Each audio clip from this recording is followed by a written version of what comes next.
Sir नमस्ते. नमस्कार. तुमचं नाव आणि पत्ता सांगा ना इथला. आसरोबा सदाशिव गायकवाड, हा. राहणार मसोबाची वाडी, तालुका वाशी, जिल्हा धाराशिव. ओके. आता ही जी गाय आहे हिला मिल्क चार्जर तुम्ही वापरताय, हो, कधीपासून वापरताय? एक 4 महिने झालं.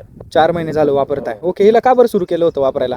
कारण असंच मी युट्यूबला व्हिडिओ बघितला, हां. म्हणलं आपण बी वापरून बघावं. ट्राय करून बघावा. काय हा. रिझल्ट नेमकं खरं आहे का काय. बरं. पण रिझल्ट चांगला आला.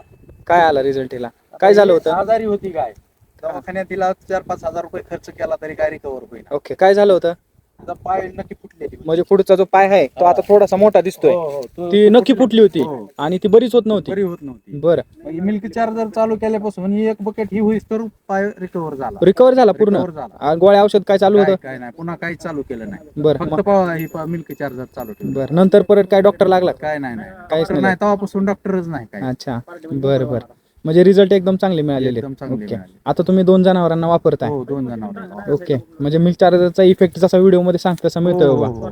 आणि शेणावर आता पहिला वास येत होता, तसा वास येत नाही, माशी येत नाही. ओके. आणि गोचीड पण कमी झाली बोलले. कमी झालं नाही तरी गोचिडच हटत नव्हतं. किती बी फवारणी करा, ओके. काय करा. तब्येतीमध्ये काय सुधार? भरपूर सुधार झालाय, चमक आली आहे. चमक आलेली आहे. विशेष आपल्याकडं हिरवं नाही, नुसती वाळली वैरण. आता सध्या जर खाली बघितलं तर चिपडच आहेत तिला खायला, हो. तरी सुद्धा तिची तब्येत टिकून आहे एवढ्या टेम्परेचर मध्ये. हो. आणि ह्यांना काय गोठा वगैरे नाही, झाडाखालीच असते असे. हो. तरी सुद्धा एकदम शांत आहे बघा, टेम्परेचर असलं तरी सुद्धा.